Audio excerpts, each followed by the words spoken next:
ఓం నమో వెంకటేశాయ. జ్యోతిషరత్నాకరం ఛానల్కి స్వాగతం. ఈ వీడియోలో ఒక జాతకంలో యోగకారక గ్రహం అంటే ఏంటి, యోగకారక గ్రహాన్ని ఎలా మనం ఐడెంటిఫై చేయాలి అంటే కనుక్కోవాలి, యోగకారక గ్రహం ఎటువంటి ఫలితాలను ఇస్తుంది అనేది తెలుసుకున్నాము. యోగకారక గ్రహం అనేది ప్రధానంగా శుభ ఫలితాలను ఇచ్చేటువంటి గ్రహంగా చెప్పబడింది.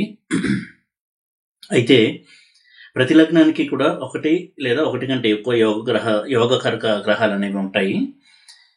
ఈ యోగకారక గ్రహాలు అనేవి ప్రధానంగా చాలా పాజిటివ్ రిజల్ట్స్ని ఇచ్చేటువంటి గ్రహాలుగా చెప్పబడ్డాయి. అయితే యోగకారక గ్రహంగా క్వాలిఫై అవ్వాలి అంటే యోగకారక గ్రహంగా పిలువబడాలంటే ఒక ప్రధానమైన సూత్రాన్ని చెప్పడం జరిగింది. ఏదైనా ఒక గ్రహము లగ్నం నుంచి కేంద్రాధిపత్యము అలాగే కోణాధిపత్యము ఈ రెండు కనుక తీసుకున్నట్టయితే ఆ గ్రహము ఆ లగ్నానికి యోగకారక గ్రహం అవుతుంది. ఎందుకంటే ఈ యోగకారక గ్రహం అనేది లగ్నం నుంచే చెప్పబడింది, రాశి నుంచి కాదు. ఈ వివరాలన్నీ కూడా నేను వివరిస్తాను. అయితే లగ్నం నుంచి కేంద్రాధిపత్యము కోణాధిపత్యము తీసుకున్నటువంటి గ్రహము చాలా ప్రబల యోగకారకత్వాన్ని ఇస్తుంది, చాలా స్ట్రాంగ్ రిజల్ట్స్ని ఇస్తుంది. అలా కాకుండా ఒక్కొక్కసారి అటువంటి క్వాలిఫికేషన్ ఉండదు. కేంద్రాధిపత్యము కోణాధిపత్యము ఒకే గ్రహానికి ఉండవు కొన్ని లగ్నాలకి, వాటికి వేరే సూత్రాల ఆధారంగా యోగకారకత్వం ఇవ్వడం జరిగింది. అయితే ఈ వీడియోలో నేను ప్రతి లగ్నానికి కూడా ఏ గ్రహాలు యోగకారక గ్రహాలు, ఎటువంటి స్థితిలో మంచి రిజల్ట్స్ ఇస్తాయి, ఎటువంటి స్థితిలో నెగిటివ్ రిజల్ట్స్ ఇస్తాయి అనేది కూడా నేను చార్ట్ చూపిస్తూ ఎక్స్ప్లెయిన్ చేస్తాను. అయితే లగ్నము అనేది కేంద్రము కోణము రెండు అవుతుంది కాబట్టి లగ్నాధిపతి ఎప్పుడూ కూడా యోగకారక గ్రహమే. లగ్నాధిపతి దశ వచ్చినప్పుడు చాలా మంచి ఫలితాలు ఉంటాయి జాతకుడికి సాధారణంగా. ఇక ఈ యోగకారక గ్రహాల విషయానికి వచ్చినట్టయితే ఎప్పుడు యోగకారకుడు శుభ ఫలితాలను ఇస్తాడు, ఎప్పుడు ఇవ్వడు, లేదా ఎప్పుడు ఇవ్వలేని స్థితిలో ఉంటాడు అనేది మనం అనలైజ్ చేయాలి. ఒక్కొక్కసారి యోగకారక గ్రహం బాధక గ్రహం కూడా అవుతుంది. ఎందుకంటే బాధక గ్రహానికి కూడా కొన్ని సూత్రాలు ఉన్నాయి. మూవబుల్ సైన్స్కి అంటే చరరాశులకి 11th హౌస్ బాధక స్థానము, 11th లార్డ్ బాధకాధిపతి. అలాగే ఫిక్స్డ్ సైన్స్కి అంటే స్థిర రాశులకి 9th లార్డ్ బాధకాధిపతి, 9th హౌస్ బాధక స్థానం.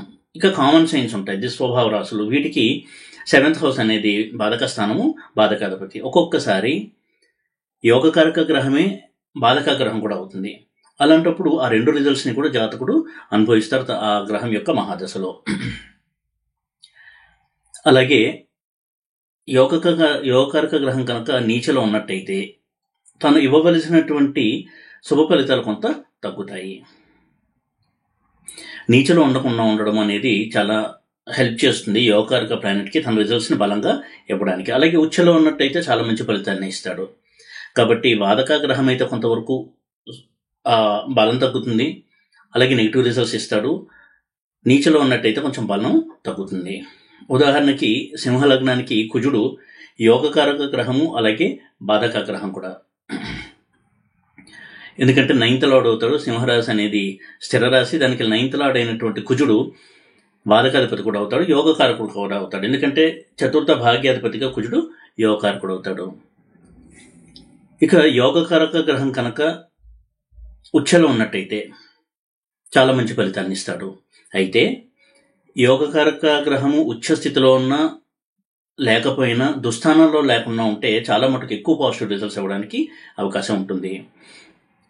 అదేవిధంగా యోగకారక గ్రహము దుస్థానాధిపతులతో కలవకుండా ఉండడము లేదా చూడబడకుండా ఉండడము కూడా చాలా ముఖ్యము, శుభత్వం కలిగి పాజిటివ్ రిజల్ట్స్ ఎక్కువగా ఇవ్వడానికి.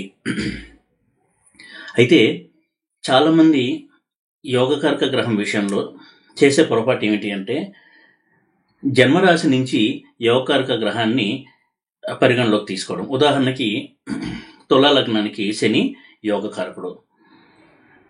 అటువంటి తులా రాశి నుంచి కూడా శనిని యోగకారక చూడడం అనేది కరెక్ట్ కాదు. ఎందుకంటే యోగకారక గ్రహం అనేది లగ్నం నుంచే చూడాలి. అందులో ఇంకొక పొరపాటు ఏంటంటే గోచార ఫలితాల్లో కూడా ఇటువంటి రాశి నుంచి చెప్తున్నప్పుడు గోచార ఫలితాలు అప్పుడు కూడా యోగకారక గ్రహాన్ని పరిగణలోకి తీసుకుంటారు. ఉదాహరణకి తులారాశికి శని యోగకారకుడు కాబట్టి ఏలినాటి శనిలో ఎక్కువ సమస్యలు ఉండవు అని అంటారు, కానీ అది ఆ విధంగా అనలైజ్ చేయకూడదు. గోచారంలో యోగకారకత్వం అనేది ఏ గ్రహానికి లేదు. యోగకారకత్వం అనేది జన్మలగ్నం నుంచి ఆ ప్లానెట్ యొక్క డెఫినేషన్ చెప్పడం జరిగింది. అలాగే దశాభుక్తుల్లో ఆ ప్లానెట్ యొక్క రిజల్ట్స్ అనేవి అనుభవిస్తాడు, గోచారంలో కాదు. లగ్నం నుంచి గోచారం చూసినప్పుడు కూడా యోగకారక గ్రహాన్ని గోచారంలో చూడకూడదు. ఇక ఇంకొక అంశము, ఈ యోగకారక గ్రహం అనేది బలంగా ఉందా లేదా అని తెలుసుకోవడానికి, యోగకారక గ్రహం కనుక ఉచ్చలో ఉంటే కేంద్ర కోణాల్లో మంచిదే, కానీ ఇదే యోగకారక గ్రహము దుస్థానాల్లో ఉచ్చలో ఉంటే మళ్ళీ ప్రాబ్లమేటిక్ రిజల్ట్స్ అనేది ఇస్తుంది.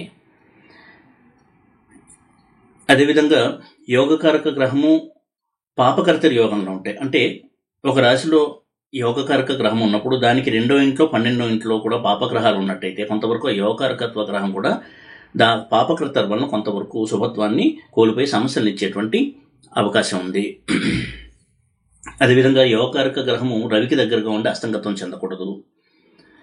అలాగే సాధారణంగా యోగకారక గ్రహాన్ని కనుక మనం ఐడెంటిఫై చేసినట్టయితే ఆ గ్రహం యొక్క మహాదశలో రిజల్ట్స్ అనేవి ఫుల్ ఫ్లెడ్జ్డ్గా ఉంటాయి, కానీ అంతర్దశల్లో కాదు. కొంతవరకు అంతర్దశలో గ్రహం యొక్క యోగకారకత్వాన్ని అనుభవిస్తాడు, కానీ పూర్తి స్థాయి ఫలితాలు ఆ గ్రహం యొక్క మహాదశలోనే జాతకుడు అనుభవిస్తాడు. కాబట్టి ఈ విషయాన్ని పరిగణలోకి తీసుకుని మనం యోగకారక గ్రహం యొక్క దశ నడుస్తున్నప్పుడు ఆ దశ కనుక రన్ అవుతుంటే ఎటువంటి రిజల్ట్స్ ఉంటాయి అనేది మనం అవగాహన తెచ్చుకోవాలి తప్ప గోచారం నుంచి యోగకారక ప్లానెట్ని స్టడీ చేయడం అనేది కరెక్ట్ కాదు. అయితే ఈ అంశాలన్నీ కూడా నేను చార్ట్లో చూపిస్తూ ఎటువంటి పరిస్థితుల్లో యోగకారకుడు బలమైనటువంటి పాజిటివ్ రిజల్ట్స్ ఇస్తాడు, ఎప్పుడు యోగవంతమైన రిజల్ట్స్ ఇవ్వడు అనేది ఎక్స్ప్లెయిన్ చేసేటువంటి ప్రయత్నం చేస్తాను. అలాగే ప్రతి లగ్నానికి ఏ గ్రహం లేదా గ్రహాలు యోగకారకత్వ గ్రహాలు అవుతాయి, యోగకారక గ్రహాలు అవుతాయి అనేది కూడా నేను ఎక్స్ప్లెయిన్ చేస్తాను. ఇక్కడ ప్రతి లగ్నానికి కూడా యోగకారక గ్రహాలు ఏమిటి అనేది చూపించడం జరిగింది. మేష లగ్నానికి రవి యోగకారకుడు, వృషభ లగ్నానికి శని యోగకారకుడు, మిథున లగ్నానికి శని శుక్రులు ఇద్దరు యోగకారకులు, కర్కాటక లగ్నానికి కుజుడు యోగకారకుడు, సింహ లగ్నానికి కుజుడు యోగకారకుడు, కన్యా లగ్నానికి బుధ శుక్ర, తులా లగ్నానికి చంద్ర బుధ శని 3 గ్రహాలు యోగకారకత్వం వహిస్తాయి. అలాగే వృశ్చిక లగ్నానికి రవిచంద్రులు యోగకారకులు, ధనుసు లగ్నానికి రవి కుజ, మకరానికి బుధ శుక్రులు, మకరానికి బుధ శుక్రులు, కుంభానికి కుజ శుక్రులు, మీనానికి కుజ గురు చంద్ర. ఇక్కడ ఎప్పుడైతే ఒక లగ్నానికి ఒకే గ్రహం యోగకారకత్వం వహిస్తుందో ఆ గ్రహానికి ప్రబల యోగకారకుడు అని పేరు. ఎందుకంటే మొత్తం యోగకారకత్వము ఒకే గ్రహానికి ఇవ్వబడింది. ఉదాహరణ, కర్కాటకానికి కుజుడు యోగకారకుడు, సింహానికి కుజుడు యోగకారకుడు, అలాగే మేష లగ్నానికి రవి యోగకారకుడు. ఈ విధంగా ఒకటే గ్రహం కనుక యోగకారకత్వం వహిస్తే అది చాలా బలమైనటువంటి ఫలితాలను ఇస్తుంది. వృషభానికి కూడా శని ఒక్కడే యోగకారకుడు. మిగతా లగ్నాన్ని చూసినట్టయితే చాలామంది శని యోగకారకత్వం గురించి మాట్లాడినప్పుడు తుల గురించి ఎక్కువ మాట్లాడతారు, కానీ తులకి చంద్ర బుధ శని 3 గ్రహాలు యోగకారకత్వాన్ని ఇస్తున్నాయి. అంటే ఆ యోగకారకత్వము అనేది 3 గ్రహాలు పంచుకుంటున్నాయి కాబట్టి ప్రబల యోగకారకుడు కంటే కూడా ఇలా ఒకటి కంటే ఎక్కువ గ్రహాలు ఉన్నటువంటి యోగకారక గ్రహాలు కొంత తక్కువ స్ట్రెంత్ని కలిగి ఉంటాయి, తక్కువ బలాన్ని కలిగి ఉంటాయి. ఈ విధంగా ప్రతి లగ్నానికి కూడా యోగకారక గ్రహాలను మనం గుర్తుపెట్టుకోవాలి. ఆ తర్వాత ఈ సూత్రాలని అప్లై చేయాలి. ఉదాహరణకి ఒక్కొక్కసారి ఒక గ్రహం యోగకారక గ్రహం అయినప్పటికీ కూడా బాధక గ్రహం కూడా అవుతూ ఉంటుంది. ఉదాహరణకి సింహలగ్నానికి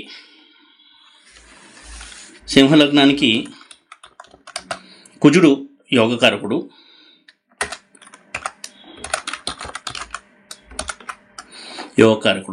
ఎందుకంటే ఫోర్త్ హౌస్కి 9th హౌస్కి ఆధిపత్యం వహిస్తాడు కాబట్టి దీనికి కుజుడు అధిపతి. అంటే 4th హౌస్ అనేది కేంద్రం అవుతుంది, 9th హౌస్ అనేది కోణం అవుతుంది. ఈ 2 స్థానాలకి కుజుడు ఆధిపత్యం వహిస్తారు కాబట్టి ఈ లగ్నానికి కుజుడు యోగకారకుడు. కానీ స్థిర లగ్నాలకి 9th లార్డ్ బాధకా ప్లానెట్ కూడా అవుతాడు. అంటే సింహలగ్నము స్థిర లగ్నం కాబట్టి దీనికి 9th హౌస్ అనేది మేషం అవుతుంది. దానికి అధిపతి కుజుడు. అంటే యోగకారకత్వం ఉంది, బాధకాధిపత్యం ఉంది. సో 2 ఫలితాలను కూడా కుజుడు ఇస్తాడు. కాబట్టి కేవలం నెగిటివ్ అనుకోవడం కూడా వీల్లేదు. ఇది మనం గుర్తించాలి ఇటువంటి సందర్భాల్లో కనుక ఉన్నట్టయితే. అలాగే వృషభ లగ్నం విషయంలో కూడా శని యోగకారకుడు అవుతూ 9th లార్డ్ కూడా అవుతాడు, అంటే బాధకుడు కూడా అవుతాడు. వృషభ లగ్నానికి శని 9th హౌస్కి 10th హౌస్కి రెండిటికి కూడా ఆధిపత్యం వహిస్తూ ఉంటాడు. అయితే స్థిరలగ్నమైనటువంటి వృషభానికి 9th లార్డ్షిప్ వచ్చింది కాబట్టి బాధకుడు కూడా అవుతాడు. ఈ అంశాన్ని మనం గుర్తించాలి. ఇంకొకటి, బాధకాగ్రహం కనుక స్ట్రాంగ్గా ఉంటే మంచి రిజల్ట్స్ ఇస్తుంది. అది కొన్ని ఎగ్జాంపుల్స్తో చూద్దాం. మేషలగ్నమే తీసుకుందాము. రవి యోగకారకుడు, 5th లార్డ్ అయినటువంటి రవి. ఇటువంటి రవి ఉదాహరణకి లగ్నంలో కనుక ఉన్నట్టయితే, అంటే లగ్నంలో యోగకారకుడు అయినటువంటి రవి ఉచ్చలో ఉంటాడు కాబట్టి చాలా మంచి ఫలితాలను ఇస్తాడు తన యొక్క మహాదశలో. అదేవిధంగా ఇదే రవి కనుక 7వ ఇంట్లో ఉండి నీచలో ఉంటే కొంతవరకు ఆ బలాన్ని తగ్గించుకోవాల్సి ఉంటుంది. ఇది కూడా మనం గమనించాలి. ఇక ఇంకో ఎగ్జాంపుల్ కనుక చూసినట్టయితే,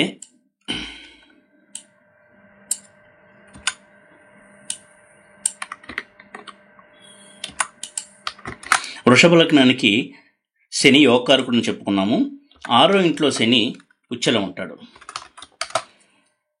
ఇటువంటి సందర్భంలో లగ్నం నుంచి 6వ ఇల్లు ఉపచయ స్థానం అవుతుంది. అటువంటి ఉపచయ స్థానంలో ఉచ్చలో ఉన్న శని చాలా మంచి ఫలితాలని ఇస్తాడు. ఇక్కడ యోగకారకుడు దుస్థానమైనటువంటి 6వ ఇంట్లో ఉన్నా కానీ మంచి ఫలితాలను ఇస్తాడు శని వృషభ లగ్నానికి. అదేవిధంగా ఈ యోగ కారక గ్రహాలు ఎప్పుడు కూడా దుస్థానాల్లో ఉండకూడదు. ఇదే శని అష్టమంలో ఉన్న కొంతవరకు ప్రాబ్లమేటిక్ రిజల్ట్స్ అనేవి ఇస్తాడు. అయితే ఇందాక చెప్పినట్టుగా కేంద్ర కోణాల్లో ఉండడము, అందులో ఉచ్చపట్టు ఉండడము, ఇవన్నీ కూడా చాలా మంచి ఫలితాన్ని ఇచ్చేటువంటి ప్లేస్మెంట్స్. ఉదాహరణకి మిథున లగ్నం కనుక తీసుకున్నట్టయితే దీనికి 5th హౌస్ తొల అవుతుంది. శుక్రుడు యోగకారకుడు. ఇటువంటి శుక్రుడు కనుక 5th హౌస్లో ఉంటే చాలా మంచి రిజల్ట్స్ని ఇస్తాడు మిథున లగ్నానికి.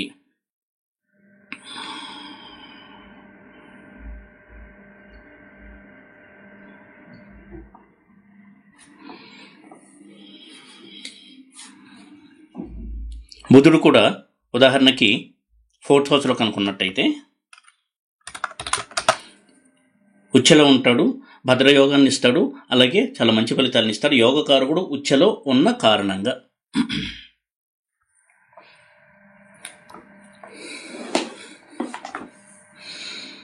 అదేవిధంగా ఇంకొక ఎగ్జాంపుల్ తీసుకున్నట్టయితే, ఫర్ ఎగ్జాంపుల్